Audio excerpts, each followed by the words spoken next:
Tebo abakulembeze b'erubaga bekokodde obucaafu obuyitiridde mu bantu awatali kufaayo ku kabi akayinza okuvaako obucaafu buno. Bano okwogera bino babadde mu kukola bulungibwansi mu nteekateeka y'ekulembeddwamu eggye ly'eggwanga. Abasasi baffe babadde mu bitundu eby'enjawulo. Nate eggye ly'eggwanga likyagenda mu maaso n'okukola weeyonje mu bitundu by'eggwanga ebitali bimu, ng'olwaleero wano mu Kampala obwanga abamu baboolekeza akatale k'e Kasubi wamu ne Kisenyi.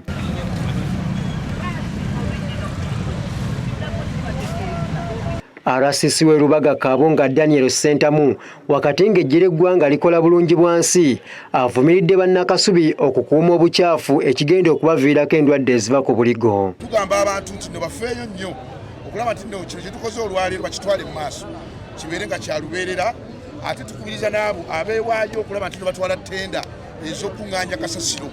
Tusanze ekizibu abantu batwala emirimu gy'okuŋŋaanya kasasiro ono n'okugenda nga bamukuŋŋaanya abantu nga bamuggyamu naye tebawaddeeyo budde bumala.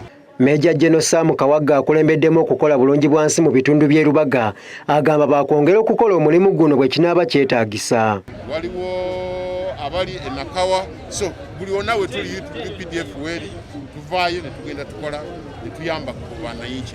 Olwo tubadde mu katale kano ak'e Kasubi. Ssentebe wa katale k'e Kasubi wamu n'abasuubuzi bannyonnyodde ensonga ebaleetera okwekuumirako kasasiro omuli obutabeera na nsimbi zisasula mmotoka za kasasiro era nga wano ebasinzidde ne basaba abavunaanyizibwa ku nsonga eno okusitukiramu. Si kinkola y'e Kasubi eyo enkola yatandise ku mulembe gwange. Abantu baali bakuuma ebisaaniko mu midaala gyabwe nga tebabiteeka mu makubo, owulira baali babikuuma naye ku mulembe gwange beefuula nti bannange ate nga boonoona. Chairman tugire kasasiro tumuteeke wano mu midaala ate batuleeta ebintu bya soloozi wano wetubituuza kati sebo mbirengerewa ng'ate liri kkubo. So nsubira nti abakulembeze baffe naddala ba technical people ne leadership, political leadership local level local government level beetaaga okujjawo ne plan enkuukutivu engeri tugenda okumalawo ebisasiro bino.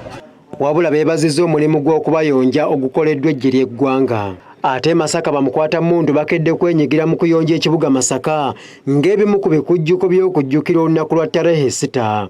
Bano bagamba nti mu kino bagenderera okunyweza obwasseruganda n'abantu ba bulijjo. Ab'amagye bano okuva mu nkambi y'e Kasijjagirwa abayonjezza enguudo eziwerako e Masaka saako akatale ka Masaka Central Municipal Market. Akuliddemu enteekateeka eno Kano Fulgence Omuyaga ategeezezza nti mu kino bagendereddemu kuddiza bannamasaka. Nga bulijjo tukola ekintu kino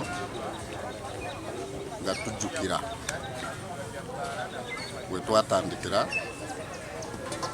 ennaku z'omwezi 6 nga His Excellency President Museveni nga akuba Kabamba Barracks.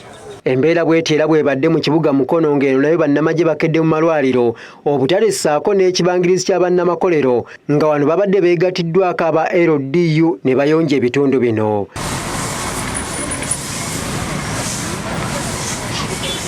Eno Lieutenant Matthew Kalema agamba nti kino bakikola buli mwaka nga bajjukira amagye lwe gaawamba enkambi y'e Kabamba mu lutalo lwa NRA. Ku nsonga y'eggye lya UPDF okwenyigira mu kufuuza abamenyi b'amateeka, Lieutenant Kalema akiggumizza nga ku mulundi guno bongeddemu jjiya.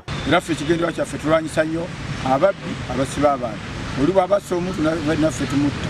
Bw'ababbi ne tumukwatira mu kikolwa era tusobola omutta. Kuba kye twagala okulwanyisa kulaba nti obubbi bukendeera tusobole okubeera mu nsi eyeyagaza. Annette Nakayibale yabaddeyo ku Delta TV Amasukkulumu.